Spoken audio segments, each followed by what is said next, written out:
Hey friend, welcome back to Audio Edges. This is Alex. I've mixed hundreds of songs for hundreds of artists around the world, but I wasn't always so great at mixing. I make these videos because I believe with the right knowledge, mindset, and skill set that you can become a great mixer too. We'll get into this right away because I think this video can be incredibly valuable to you. So let's dive in.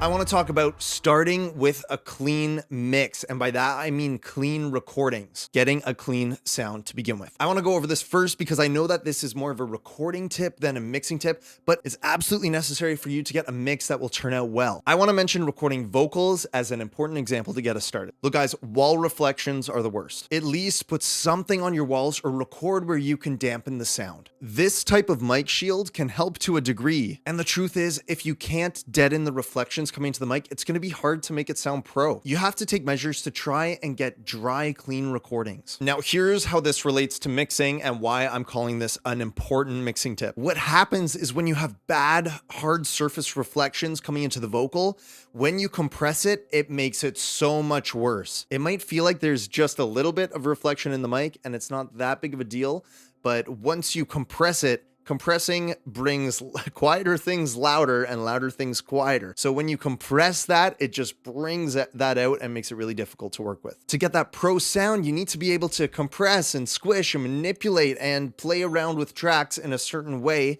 And if you have lots of room reflections in your recordings, the reflections get in the way of every step. Another thing is when you have reflections from hard surfaces bouncing back into your mic, and then you try to put reverb on the track and you're trying to blend that reverb with the existing reflections in the recording, and it's just yuck. A little bit of reflection, okay, usually we'll work with it and figure it out. But do your best to get clean recordings and the mixing process will become so much easier. So a vocal booth is ideal, a mic shield is good, and a well-treated space is great. But if you don't have anything in your room to help with that, you're gonna have a hard time. Now, I'm talking about professional studio recordings. I understand doing a live recording and doing a live mix can be different because the settings will change, and that's okay. I'm talking about a studio recording here, so be mindful. And another thing about clean recordings is try to get a half-decent microphone. It makes no sense to record on just a terrible mic and then invest money into mixing. The headache that you'll then spend on trying to fix the bad vocal sound is just not worth it. Now, there's great budget microphones out there that I can recommend, but when the mic is just not a good mic at all, the frequencies are scooped or unbalanced, or you have resonances all over the place, like these piercing or whistling frequencies that are beyond the norm of a studio mic, makes it so much harder to get a pro sound. I'm not saying you need to spend thousands on a microphone, and if you want some easy beginner suggestions, go check out my ultimate free home studio setup guide,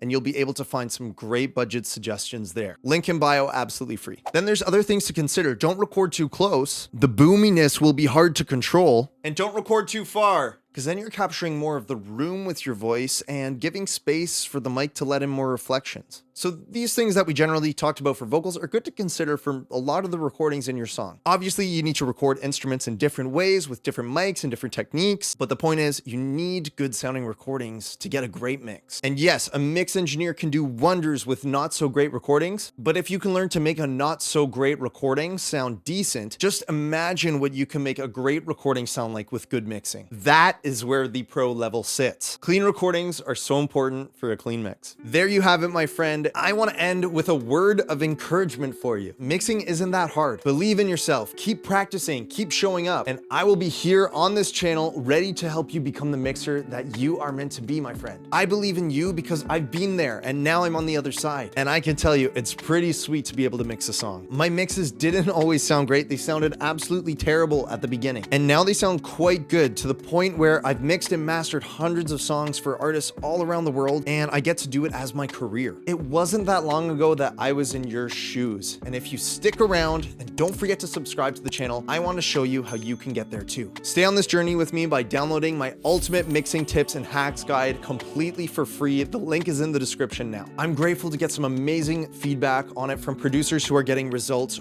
right away. And I don't want you to miss out on this while I still have this as a free resource. So check that out. Thank you so much, my friend, for spending some of your precious time here with me today. I'm so grateful to have you here, and I will see you in the next video.